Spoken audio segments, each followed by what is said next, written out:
Segunda vez, como decía Tani Stanchik, que con mi familia, la otra vez que había venido,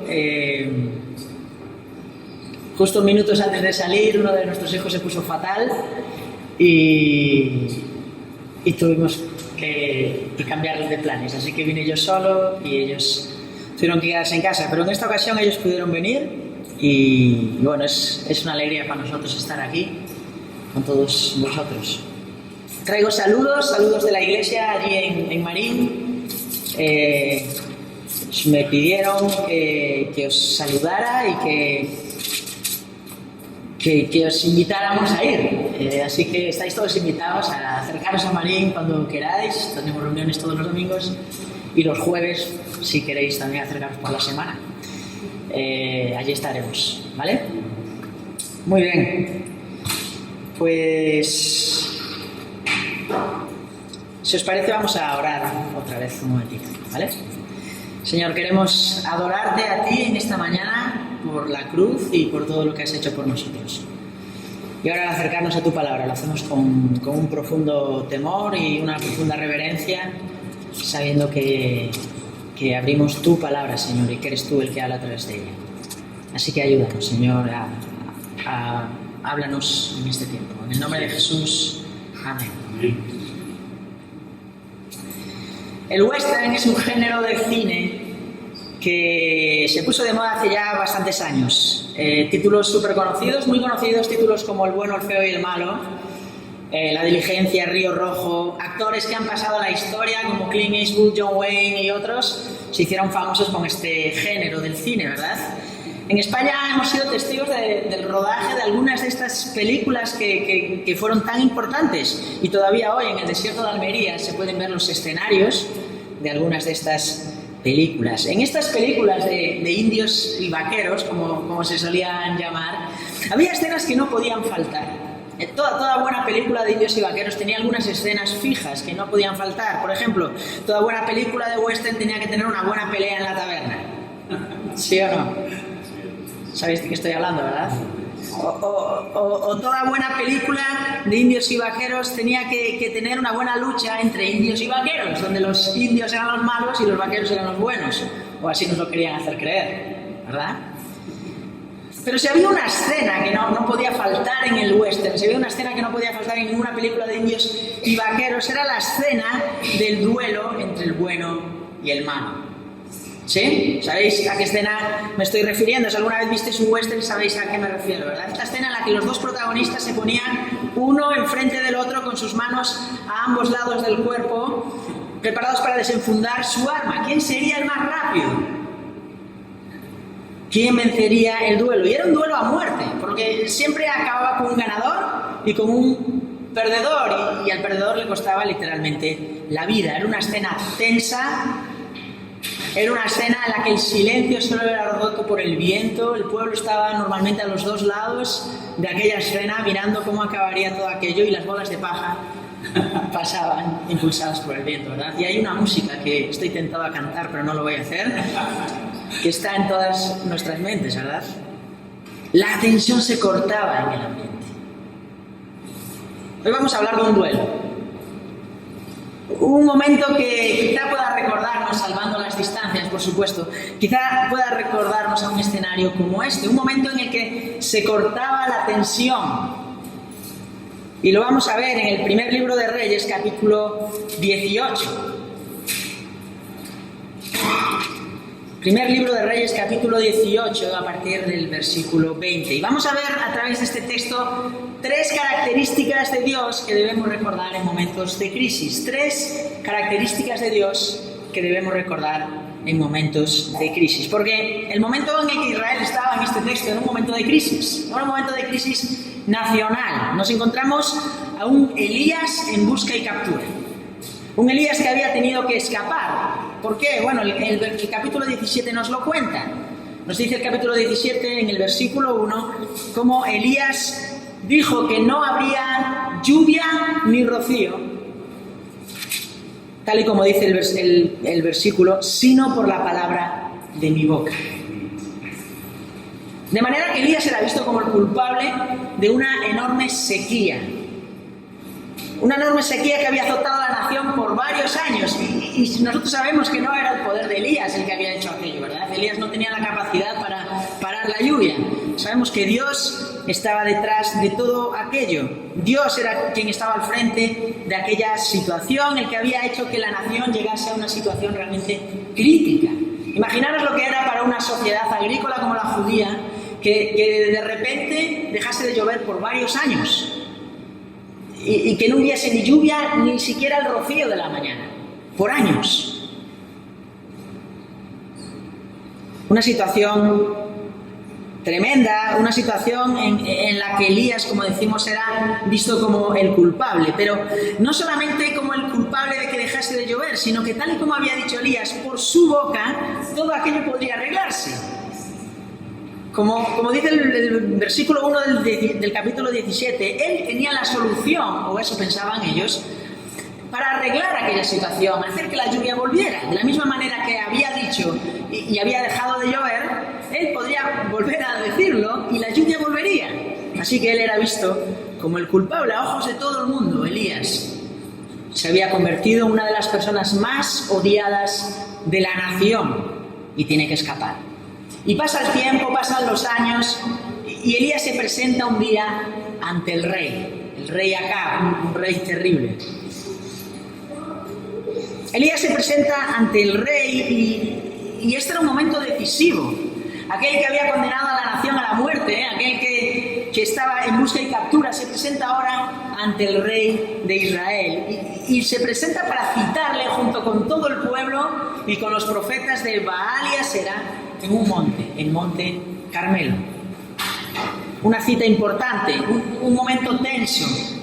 Aquel que era odiado por la nación, aquel que según el rey Acab era el perturbador de Israel, se cita con 850 profetas paganos, 450 de Baal y 400 de Asera, junto con el rey y junto con toda la nación. Era un momento decisivo para la nación, un momento que podría cambiar el curso de los acontecimientos y aquí nos encontramos, una cita inesperada, ¿verdad? Una cita que nadie se esperaba, pero decisiva. Un momento tenso, pero quizá esperanzador para la nación. La tensión se cortaba en el ambiente. Y así llegamos a nuestro texto.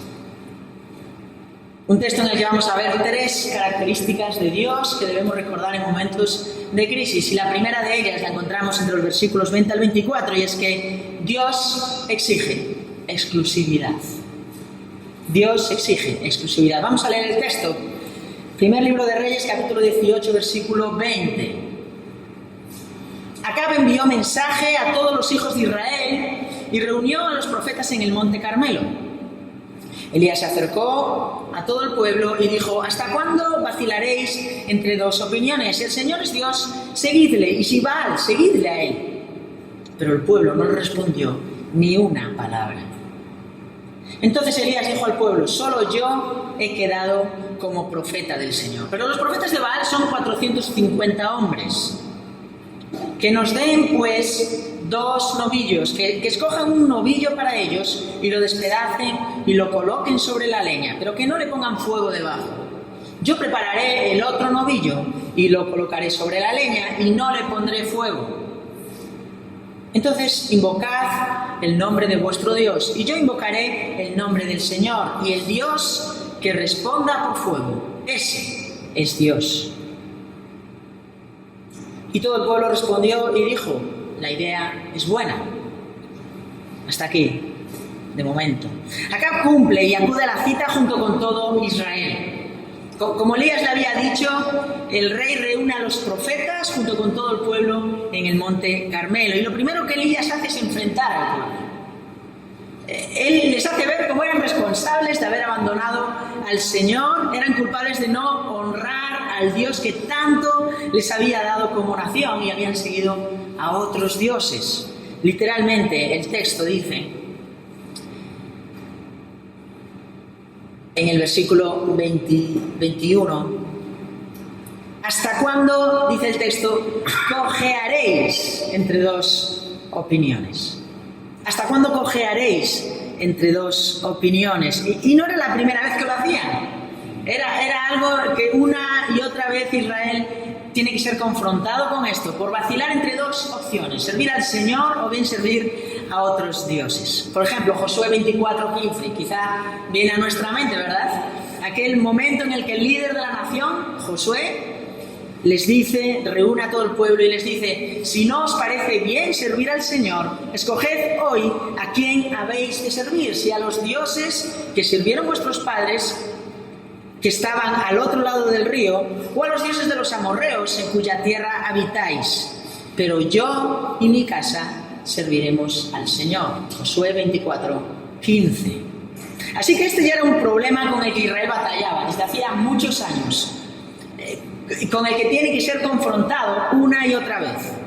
Al igual que hizo Josué, Elías confronta al pueblo con la realidad de que no podían vivir entre dos aguas, no podían vivir entre dos tierras. Israel no podía seguir pretendiendo estar cerca del Señor, cerca de Jehová, junto con el resto de divinidades.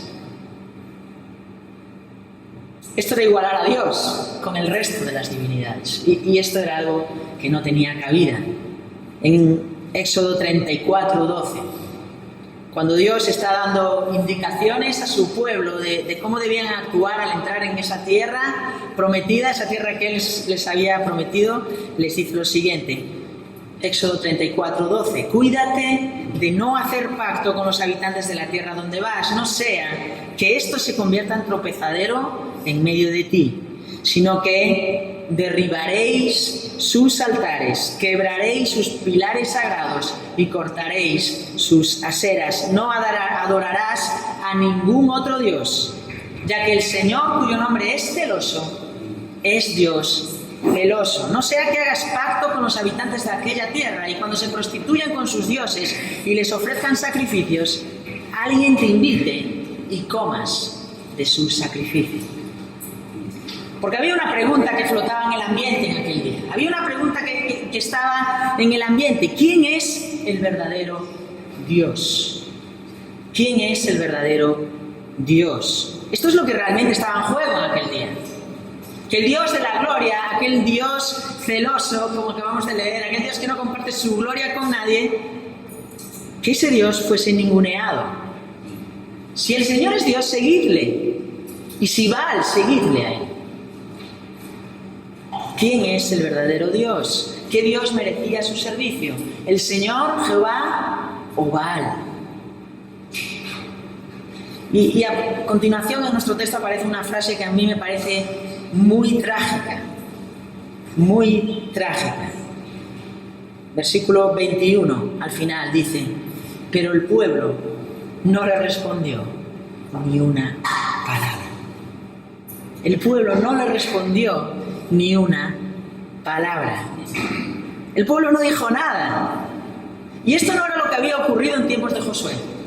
En aquel momento, ante las palabras de exhortación del líder al pueblo, el pueblo responde, Josué 24:16, y dicen: lejos esté de nosotros abandonar al Señor para servir a otros dioses.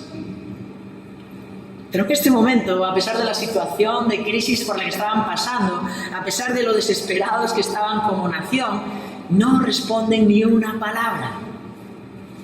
No cambian su actitud, a pesar de que estaban, como decimos, en una situación desesperada. No dijeron ni una palabra. Y es por esto que el profeta se pone como representante de Dios frente a los 450 profetas de Baal y propone un duelo, un reto. Claramente, si nos fijáramos en los números, si aquel fuera un duelo humano, Elías tenía las de perder. De hecho, él pretende remarcar esa diferencia en el versículo 22, ¿verdad? Solo yo he quedado de los profetas del Señor, dice él. Además, parece ser que el monte Carmelo era el monte más cercano al lugar de adoración de Baal, lo cual era visto también como una ventaja. Ahora, el duelo en cuestión no era entre humanos, no era entre los profetas de Baal y Elías, sino que era un duelo entre dioses. Era un duelo entre dioses. Y el duelo consistía en poner dos altares. Uno para Jehová y otro para Baal. Preparar estos dos altares con la leña, con los animales encima, y que el Dios verdadero se reivindicara. Si Jehová es el Dios verdadero, que lo demostrara allí, ante sus ojos, encendiendo aquel altar. Pero si Baal era realmente el Dios verdadero, bueno, pues que hiciera lo mismo. Y en esta ocasión el pueblo sí que respondió. Y dijeron, la idea es buena. ¿Les pareció bien? ¿Les gustó la idea? Aquella sería una manera de poner las cosas en su sitio de una vez por todas. De ver quién realmente era Dios, el Dios que merecía su alabanza. Quizá el pueblo, después de aquellos años de sequía en los que Baal no había hecho nada por ayudarles, quizá estaban un poco enfadados con su Dios. Y ellos querían ver quién era realmente más poderoso. Cualquier matrimonio que quiera durar en el tiempo y acabar bien exige exclusividad. Cuando yo me casé, le prometí a mi mujer que negándome a las demás mujeres me dedicaría a ella sola.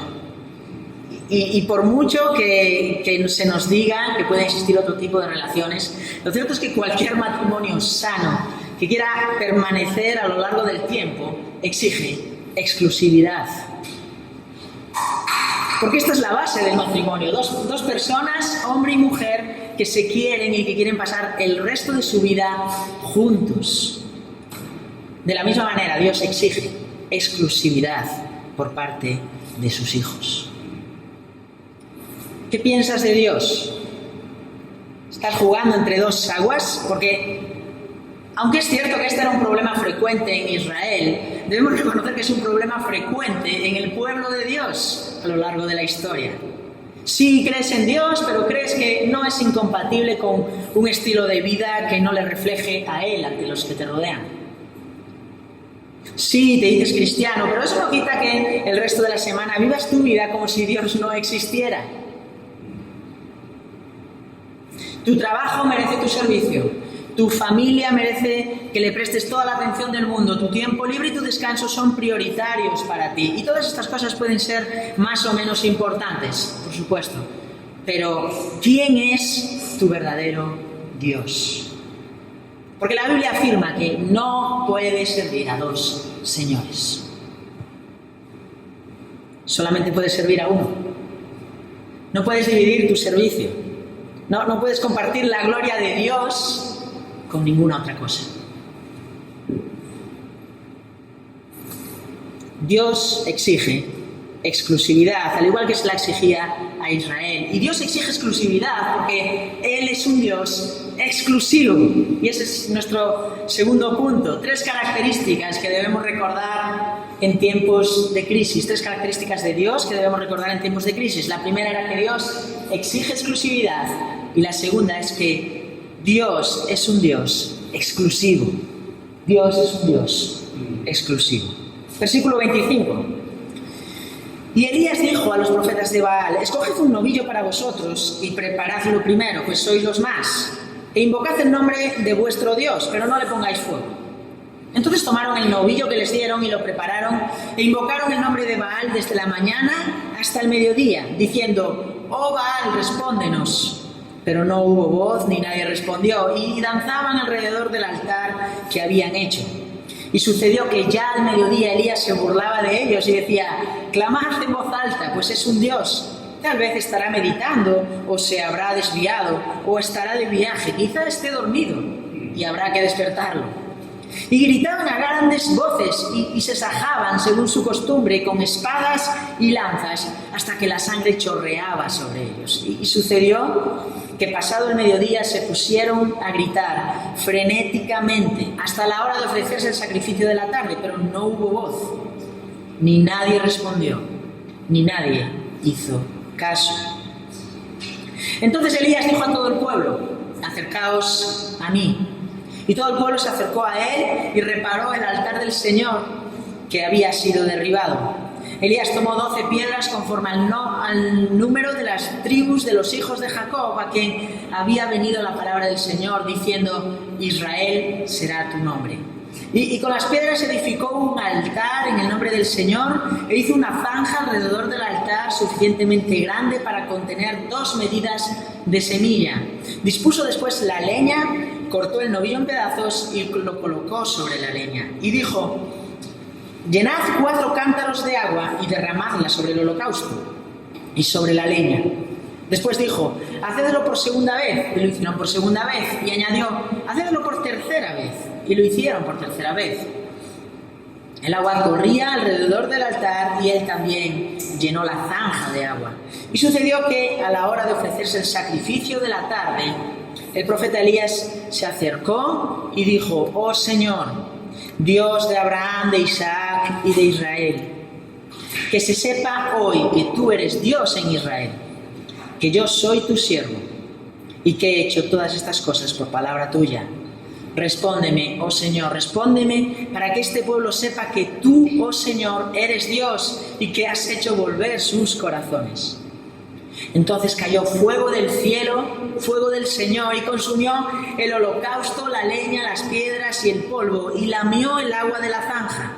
Y cuando todo el pueblo lo vio, se postraron sobre su rostro y dijeron, el Señor, Él es Dios, el Señor, Él es Dios.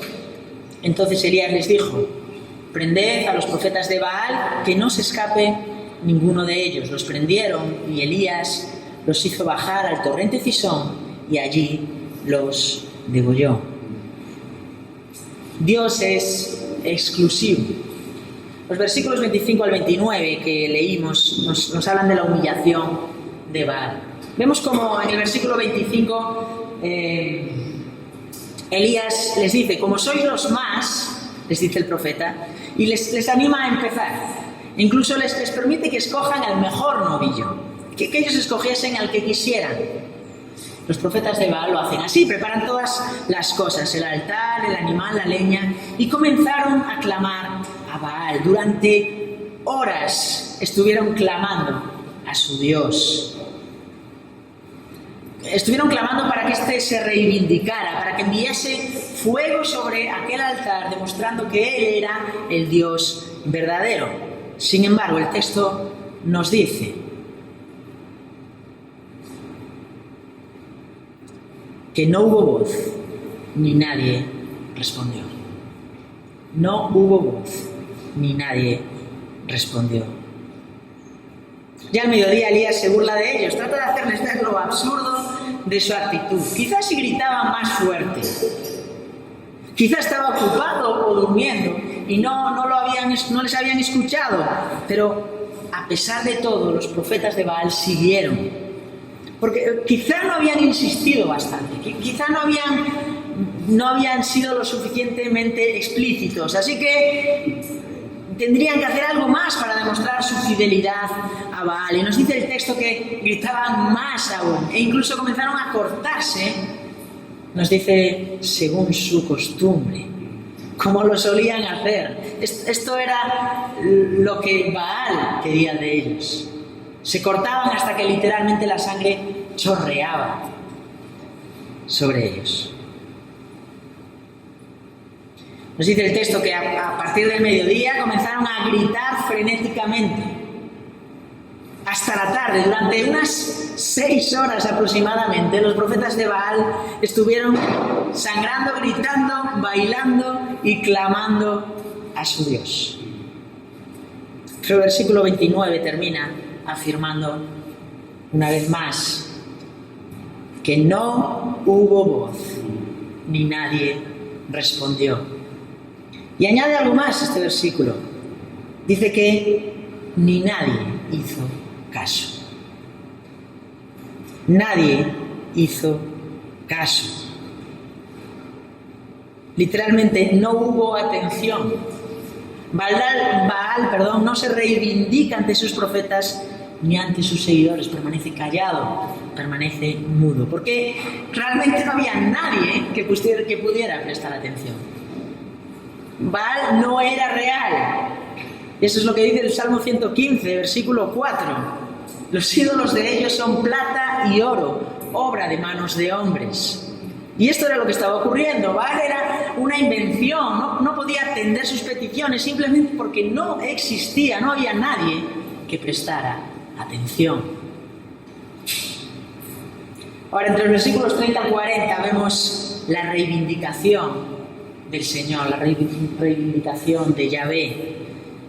Toca el turno a Elías Y a diferencia de los profetas de Baal, Elías no hizo grandes rituales, no gritó, no hizo ruido, no quiso hacer una escena llamando la atención sobre sí mismo. Lo primero que hace el profeta es pedir al pueblo que se acercara. Versículo 30. Acercaos a mí. Elías quería que miraran lo que iba a hacer, que estuvieran allí, que fueran testigos de lo que iba a ocurrir. Así que Elías repara el altar. Ese altar que, dice el texto, había sido derribado. Esto nos habla de la situación en la que se encontraban, ¿verdad? Al contrario de lo que había ocurrido con el altar de Baal, el altar de Jehová había sido abandonado, descuidado a lo largo de los años. Nadie se preocupaba por él, nadie ofrecía sacrificio al Señor. Pero Elías repara el altar. Toma 12 piedras que representan a las 12 tribus de Israel, piedras que representan a todas las personas que estaban allí presentes. Aquellas 12 piedras, nos dice el texto, que apuntan al momento en el que Dios cambia el nombre de Jacob. Versículo 31. Elías tomó 12 piedras conforme al número de las tribus de los hijos de Jacob, a quien había venido palabra del Señor diciendo: Israel será tu nombre. Y por eso es importante que recordemos qué es lo que ocurrió en esta escena a la que nos apunta. ¿Qué es lo que ocurre cuando Dios le cambia el nombre a Jacob? Bueno, si nos acordamos aquel texto en Génesis 32,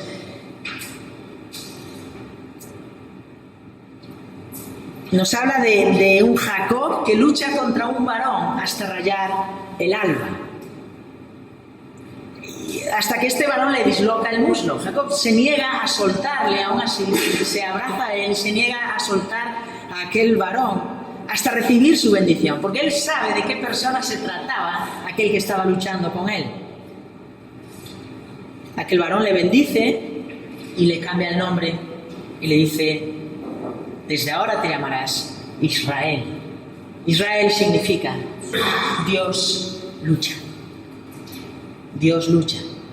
Aquellas 12 piedras eran un recordatorio para la nación, un recuerdo de cómo Dios había luchado por ellos, les había bendecido, de cómo Dios les había hecho una enorme nación, cómo les había dado sus bendiciones a lo largo de su historia, desde el principio, desde Abraham, desde Jacob, desde Isaac, tal y como le había dicho a Israel.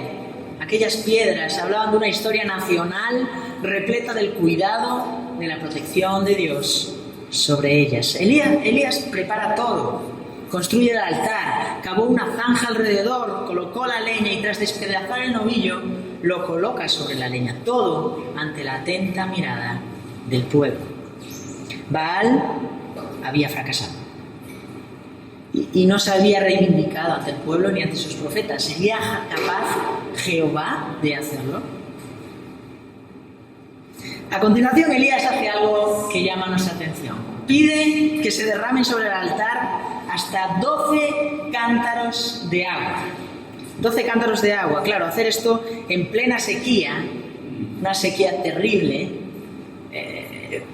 con toda seguridad era visto como un enorme desperdicio.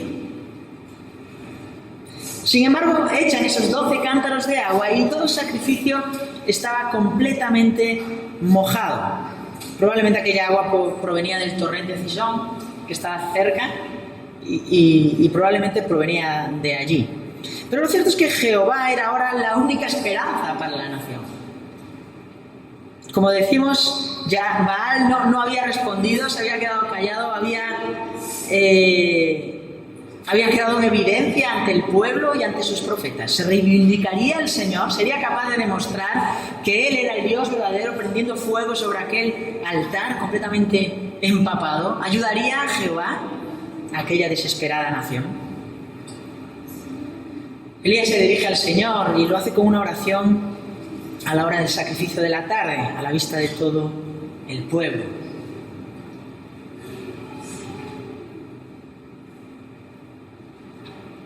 Elías ora, como decimos, una oración que pide por la gloria de Dios sobre el pueblo. la gloria de Dios sobre el pueblo. Dice, para que todos sepan que tú, oh Señor, eres Dios. Que tú, oh Señor, eres Dios y que has hecho volver sus corazones. Elías no estaba preocupado por él mismo. No estaba preocupado porque el pueblo supiese que aquello no había sido culpa de él. Elías estaba preocupado porque el pueblo entendiese que había sido por palabra de Dios que todo aquello había ocurrido. Que se sepa, oh Señor, que tú eres Dios. Dice Elías hasta en 2 ocasiones en estos 2 versículos.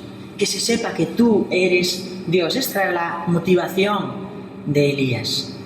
Que tú eres el Dios verdadero, el Dios de Abraham, de Isaac, de Jacob, el Dios que por tantas veces había liberado a la nación de tantos y tantos peligros, el Dios que les había acompañado en toda su historia. Que se sepa que tú eres Dios, no Baal. Esa era la preocupación de Elías. Y Elías sabía que si aquel pueblo podía volver sus corazones a Dios, si podían regresar al Señor, si podían tener una nueva esperanza como nación cerca de Dios, no era porque ellos habían sido capaces de hacerlo, sino porque Dios lo había hecho.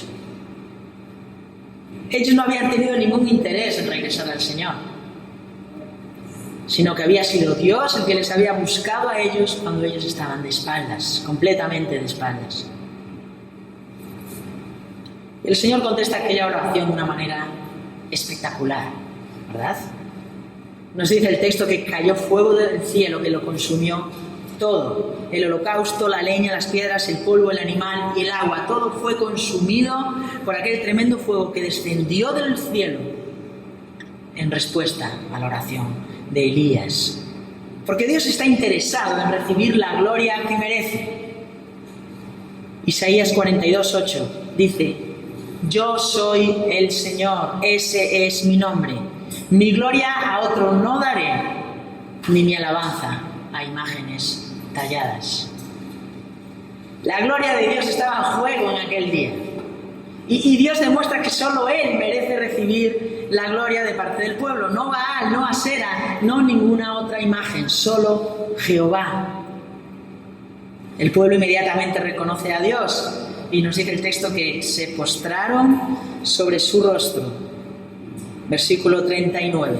Y dijeron: el Señor, Él es Dios. El Señor, Él es Dios. Dios se reivindica ante el pueblo, demostrando que Él es único, que no hay otro Dios como Él, que Baal no era real, pero que Él sí que lo era. Dios es exclusivo. El texto continúa hablándonos de lo que Elías hizo con aquellos profetas. Nos dice el versículo 40 que ordena llevar a aquellos profetas al torrente Cisón y allí los degollan. Y esto no era porque Elías odiara a aquellas personas. No era que Elías se quisiera vengar o porque fuera él realmente cruel, sino que Elías ordena esto porque esto era lo que decía la ley que había que hacer. Deuteronomio 13:5, Dios les está dando indicaciones al pueblo de lo que debían hacer con aquellos profetas que animaran a la nación a seguir a otros dioses. Y les dice: a ese profeta o a ese soñador de sueños se le dará muerte, por cuanto ha aconsejado rebelión contra el Señor vuestro Dios, que te sacó de la tierra de Egipto y te redimió de casa de servidumbre para apartarte del camino en el cual el Señor te mandó andar. Así quitarás el mal en medio de ti. Dios es exclusivo, manda una solución radical ante estos profetas porque su gloria estaba en juego.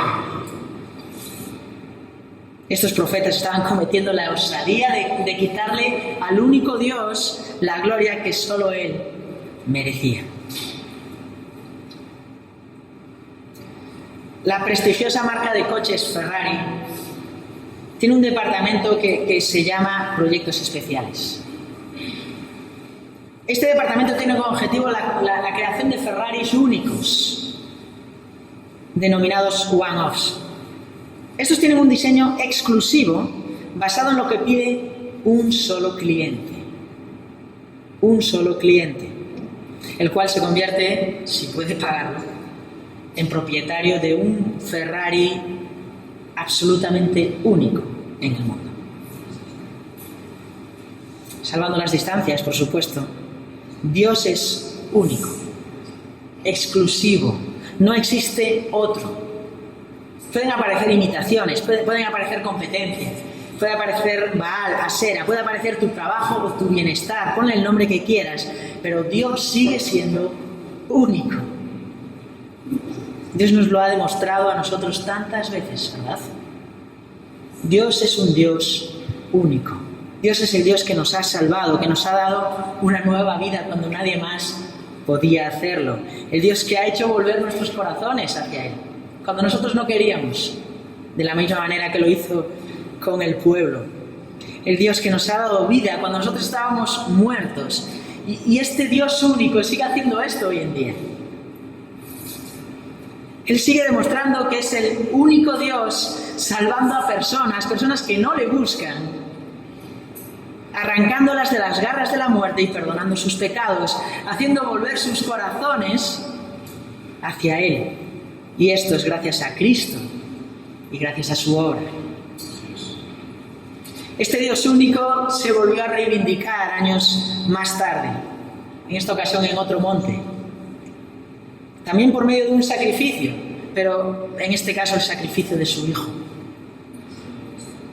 Este Dios único se reivindica en aquella cruz como el Dios justo que no podía pasar por alto el pecado. E idea la manera de salvar al ser humano de la muerte espiritual en la que éste se encuentra. Este Dios único se hizo hombre y vino a este mundo para dar su vida por pecadores. Por personas que no le estaban buscando, que le estaban dando la espalda como Israel lo había hecho. Este Dios único y exclusivo muere en una cruz en la persona de Cristo para hacer volver los corazones de millones de personas en todo el mundo a lo largo de la historia. Y gracias a su muerte en la cruz, Dios sigue salvando personas hoy. Lo sigue haciendo. Y Dios puede salvarte a ti en esta mañana, que yo no te conozco y no sé realmente si conoces a este Dios único. El Dios exclusivo puede hacer volver tu corazón y darte vida hoy. Si le pides perdón por tus pecados, si crees en Jesús y en su obra en la cruz. Y nadie más lo va a poder hacer porque solo Dios es el Dios único. Estamos viendo tres características de Dios que debemos recordar en momentos de crisis. La primera de ellas era que Dios exige exclusividad. La segunda de ellas, Dios es un Dios exclusivo. Y la tercera de ellas, Dios es un Dios confiable. Dios es un Dios confiable. Versículos 41 al 46. Y Elías dijo a Acab: sube, come y bebe, porque se oye el estruendo de mucha lluvia. Acab subió a comer y a beber, pero Elías subió a la cumbre del Carmelo y allí se agachó en tierra y puso su rostro sobre las rodillas y dijo a su criado: sube ahora y mira hacia el mar. Y él subió y miró y dijo: no hay nada. Y Elías dijo 7 veces: vuelve a mirar. Y sucedió que a la 7ª vez él dijo: he aquí una nube tan pequeña como la mano de un hombre sube del mar. Y dijo: sube y di acá, prepara tu carro y desciende para que la fuerte lluvia no te detenga. Y sucedió que al poco tiempo el cielo se oscureció con nubes y viento y hubo gran lluvia. Y Acab montó en su carro y fue a Jezreel. Y la mano del Señor estaba sobre Elías, el cual ciñó sus lomos y corrió delante de Acab hasta Jezreel. Elías manda a Acab que subieran a comer porque la lluvia iba a venir. El profeta le asegura que Dios iba a mandar la lluvia y por eso debía de hacerle caso. La situación de la nación iba a cambiar para bien en aquel día porque habían reconocido que Dios es el Señor. Elías sabía que la lluvia vendría porque el Señor se lo había dicho. Capítulo 18, versículo 1, dice que después de muchos días la palabra del Señor vino a Elías en el 3er año diciendo: ve, muéstrate a Acab, y dice: y enviaré lluvia sobre la faz de la tierra. Así que Elías estaba seguro que Dios iba a mandar lluvia, porque él se lo había dicho. Pero no se lo había dicho solamente en aquella ocasión. Años atrás, muchos años atrás, 2 Crónicas 7, Dios había prometido a Salomón, después de la fiesta de dedicación del templo, lo siguiente. Dice el versículo, 2 Crónicas 7:12, el Señor se apareció a Salomón de noche y le dijo, he oído tu oración y he escogido para mí este lugar como casa de sacrificio, el templo. Y dice el versículo 13, si cierro los cielos para que no haya lluvia, o si mando la langosta a devorar la tierra, os envío la pestilencia entre mi pueblo. Versículo 14, y se humilla mi pueblo, sobre el cual es mi nombre invocado, y oran y buscan mi rostro, y se vuelven de sus malos caminos, entonces yo oiré desde los cielos, perdonaré su pecado y sanaré su tierra. De manera que Elías estaba seguro de que Dios iba a intervenir para el bien de su pueblo, porque él lo había prometido. El rey hace caso de lo que le dice, aunque no había ninguna señal en el cielo de que esto iba a ocurrir. El cielo estaba despejado, completamente azul, no se miraban señales de que esto iba a cambiar. Pero Dios había demostrado en aquel día que Él era el Dios verdadero. Y el rey decide hacer caso a lo que el profeta le manda. Elías sube a la cumbre del monte y con el rostro entre sus rodillas, en señal de irreverencia, ora al Señor. Por 6 veces Elías ordena a su siervo que mirara hacia el mar, a ver si venía la lluvia. Pero no había ninguna señal, nada había cambiado en el cielo. Elías insiste en su oración porque estaba completamente seguro de que Dios iba a contestar, porque Él se lo había dicho. Por eso insiste, y a la 7ª vez algo cambia. Dice que una nube aparece en el horizonte, una nube tan pequeña como la palma de la mano de un hombre. Pero el profeta sabía que esto era suficiente. Elías sabía que Dios comenzaba a cumplir su promesa y le indica a su siervo que fuera a decirle al rey que bajase junto con los carros, porque más tarde sería imposible hacerlo. Iba a venir tanta lluvia que los carros no podrían bajar monte abajo, así que era mejor que lo hiciera ahora. A pesar de que todo lo que había en el horizonte era una nube del tamaño de la palma de la mano de un hombre. Elías estaba seguro de que Dios no iba a faltar a su palabra. Completamente seguro. Podía descansar en sus promesas, sabiendo que la tan deseada lluvia iba a venir. Y como era de esperar, lo que Elías esperaba se cumplió. Versículo 45. Sucedió que al poco tiempo el cielo se oscureció con nubes y viento y hubo gran lluvia. La lluvia volvió por fin tal y como Elías había dicho, pero no porque él lo hubiera dicho. No porque él pudiera hacerlo, no porque él tuviera la autoridad para hacerlo, sino porque, tal y como nos recuerda el último versículo que hemos leído, la mano del Señor estaba sobre Elías. La mano del Señor estaba sobre Elías. Dios era el que lo había dicho y Dios siempre cumple lo que dice. Hoy en día, en la sociedad en la que vivimos, la gente está muy cansada de que todo el mundo diga una cosa y haga otra, ¿verdad?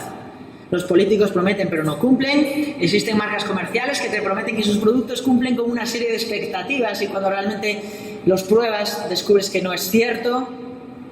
Y también se acusa a la religión de prometer muchas cosas pero no cumplir ninguna de ellas. Se acusa a Dios de no ser fiel a sus palabras y permitir cosas terribles en este mundo.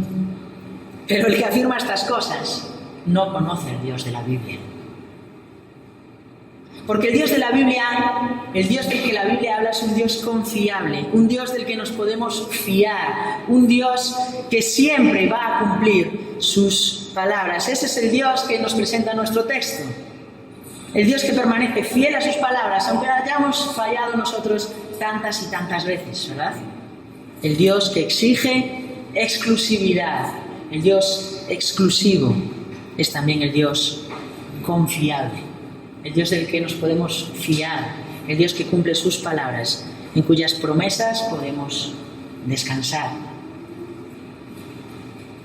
3 características de Dios que debemos recordar. tiempos de crisis. Dios es un Dios que exige exclusividad. Dios es un Dios exclusivo y Dios es un Dios confiable. Lo cierto es que las crisis van a llegar. Y algunas veces estas crisis son culpa nuestra. Nosotros nos las buscamos, tal y como había ocurrido en esta situación, ¿verdad? A veces personas dicen, seguramente lo escuchasteis alguna vez, a veces personas dicen que están pasando por un bache espiritual, que su relación con Dios no está en un buen momento, que se encuentran en un momento bajo espiritualmente. Bueno, no sé cómo es tu relación con Dios en este momento, pero si estás pasando por tiempos así, recuerda que Dios exige exclusividad. Le estás dando a Dios la gloria que merece. ¿Será este el origen de tu situación? Porque esto era lo que estaba ocurriendo en este momento de crisis nacional de Israel, ¿verdad? Recuerda también que Dios es un Dios exclusivo, único, no hay otro Dios fuera de Él. Y si realmente tú eres su hijo, si realmente Él te ha salvado a través de la obra de Cristo, este Dios exclusivo está de tu parte. Y recuerda en tercer lugar que Dios es un Dios confiable. Va a cumplir sus propósitos, sus promesas. Va a cumplir con todas y cada una de sus palabras. Si estás aquí en esta tarde, en esta mañana, y no eres un hijo de Dios, recuerda que Dios es un Dios que exige exclusividad. Un Dios que no comparte su gloria con nadie y que un día va a reclamar la gloria que le corresponde. Lo va a hacer. Recuerda también que Dios es un Dios exclusivo, que no hay otro, que no hay nada que pueda ocupar su lugar, que solo Dios puede cambiar la situación de muerte espiritual en la que te encuentras. Solo Él puede perdonar tus pecados, solo Él puede darte vida gracias a Cristo y su obra. Solo Él puede hacer volver tu corazón. Debes recordar también que Dios es un Dios confiable. Y por eso Él va a cumplir cada una de sus promesas. Puedes confiar si buscas su rostro, si le pides perdón por tus pecados. Puedes estar seguro de que Él te va a salvar gracias a su obra en la cruz. Vamos a orar. Señor, queremos darte gracias por tu obra, gracias por tu palabra, Señor, porque tú nos hablas a través de ella y nos muestras el camino de salvación y nos has dado vida a muchos de los que estamos aquí gracias al mensaje del Evangelio, Señor. Y queremos alabarte y honrarte, queremos reconocerte como el Dios exclusivo, el Dios único, el Dios que exige exclusividad y el Dios confiable del cual nos podemos fiar. Gracias porque tú eres así, Señor. En el nombre de Jesús. Amén.